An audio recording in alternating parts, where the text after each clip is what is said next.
He is the caddy for Phil Mickelson. And a great moment there on the 18th at the British Open, Bones Mackay, after Phil made the putt. And I think that's when they both realized it's going to be hard to catch him. He was the leader in the clubhouse, and Bones joins us now. What went through your mind? We'll work our way back, but what went through your mind? Phil makes that putt, and you two embrace. Why was it so emotional? It was really emotional for me because, I've caddied for him his entire career. When I first started in 1992, he was just a kid out of college, and to see this guy go through this entire process and the wins and the near wins and to certainly struggle at the British Open like he did for a long time to win in such a great fashion on an iconic course just kind of got the best of me. He said it was the best round he's ever had. You agree? Without question. Why? Well, because he did everything. I've gone back over it a couple times in my head. There was really absolutely nothing more he could do. Even the one bogey he made on the 10th hole, he played the hole extremely well. He made every single par putt that he stood over, those kind of momentum builders or killers, those 6 or 7 footers.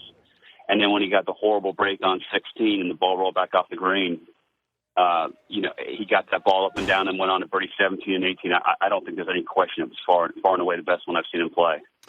Phil is a guy who knows a lot. Some might call him a know-it-all. But when it comes to playing link-style courses, he couldn't quite figure it out. At what point did it click that he finally understood how he could play over in Scotland and Ireland?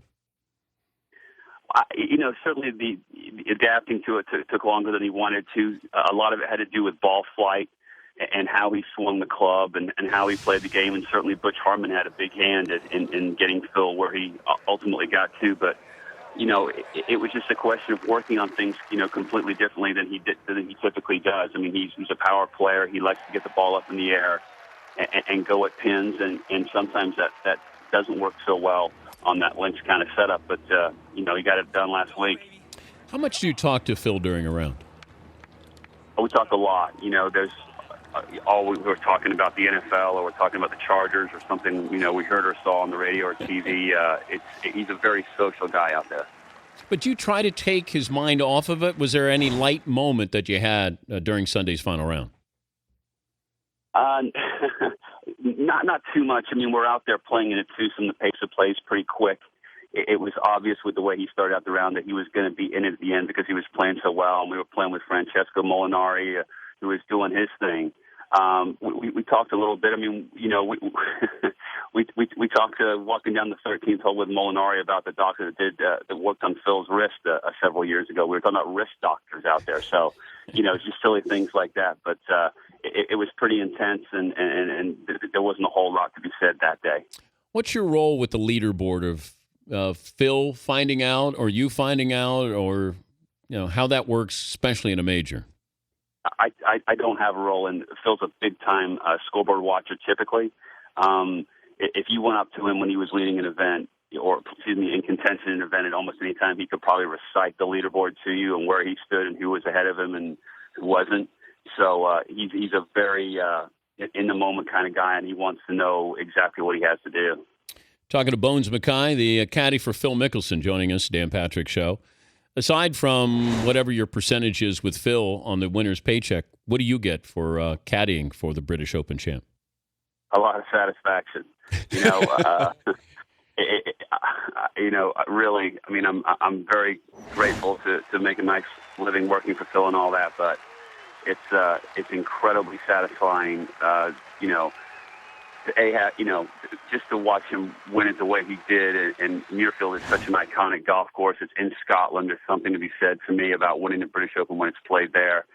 And to shoot, 66 and have players come up to you after the fact and go, my gosh, I just didn't see 66 out there. That means a lot. You get to hold the claret jug or have it for a year? Do you get a little one? I mean, nothing, Bones? I went into the locker room with him after the fact, and he was cleaning out his locker, and he said, "There it is, man. Grab it." And I did, and I don't know if you've ever had a chance to hold on to it. It's a pretty amazing thing because they've got the names of all the winners dating back, I guess into the 1800s, and they're very, very small, and so you take time to kind of look for, young Tom Morris and Ben Hogan and Jack Nicklaus, and then your player's name is on it already. It's a pretty amazing thing to hold and to look at. You had a couple of clutch shots, the par 5 17th, certainly the shot into 18, where I thought it was going to be Phil, risk reward again. He was going to put it in that bunker on 18. When that ball was in the air, now, honest, did you think it was going in the bunker?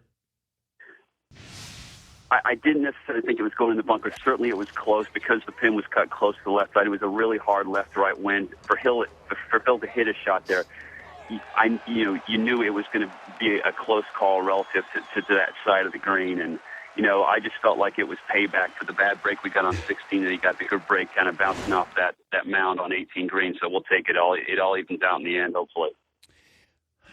It's a weird thing that, when you're a caddy and what role or credit you take. And I thought, we've talked about this before when, we had Tiger's former caddy on who talked about how many tournaments he's won. How much credit do you take for what Phil has done? When he wins a tournament, how much credit do you take? Very little, if not none. I mean, obviously, I don't hit a shot. And I work in a great atmosphere out there, and then I work for a guy who's not a blamer. You know what I mean? He takes all the responsibility for what goes on out there. So I can talk him into the worst club in the world. He gets hit a 7-iron over the green, over the gallery's heads, and he's going to look at me and say, "Well, you know what? I was the guy that took the club out of the bag." And that's an amazing environment to work in it, but it also speaks for why he's so successful because he takes it all on himself. Okay, let me play the role of Phil. I got a club in my hand I know I'm not supposed to be using. You disagree, and you want me to hit another club. How does that conversation go?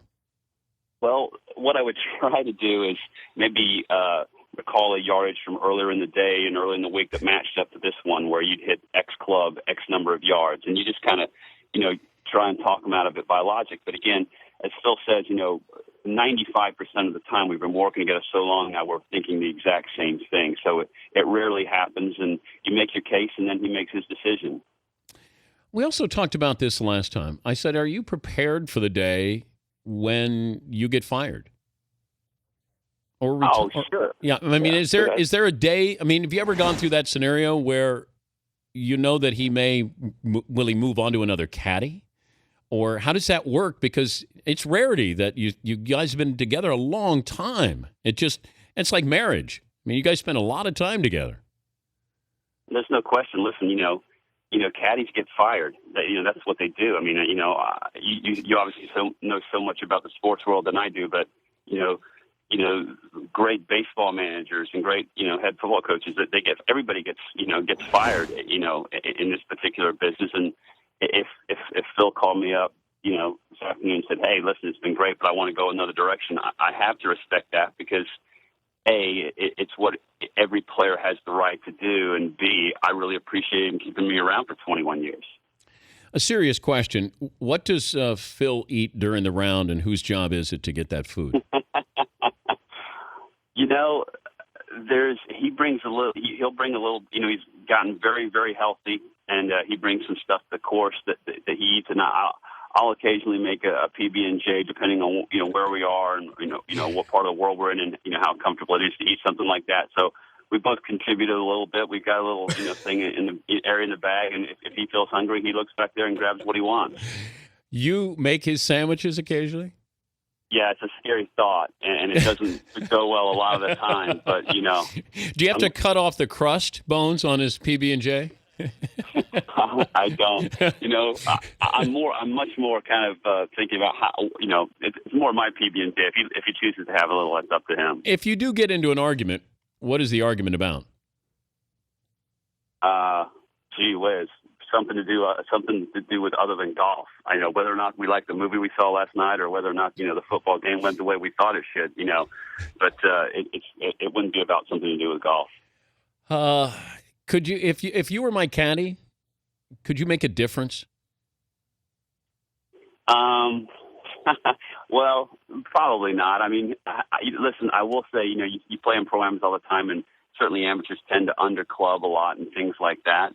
But listen, you know, at the end of the day, I chased down a couple of divots and I wrecked a couple of bunkers, and I'm just glad to be there. Okay, I'm a 9. If I played Muirfield right now, what would I shoot? In a 25-mile-an-hour wind? Well, okay, I'll take Sunday's conditions. Uh-huh. What do you think I shoot? If you tend to keep the ball in play, I'd say, and I don't know. You tell me. I mean, if you tend to drive it somewhat where you're looking, I'd say you're going to shoot 95. But it could get ugly there if you got the big slice going or something like that. Yeah, I would say I'd probably, if that's the over/under, I'd go over on me on that course, especially on Sunday's conditions with those greens. You know, I'd probably, and that whatever that was, the fescue.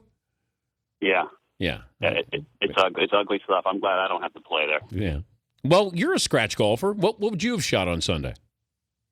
A million. I mean, I don't drive it where I'm looking, so I would literally I'd be stopping for balls at the turn. I know that. Well, congrats again, Bones. Good to talk to you, and good luck at the PGA. I appreciate it, Dan. Thanks for having me on. All right. Bones Mackay, caddy for Phil Mickelson.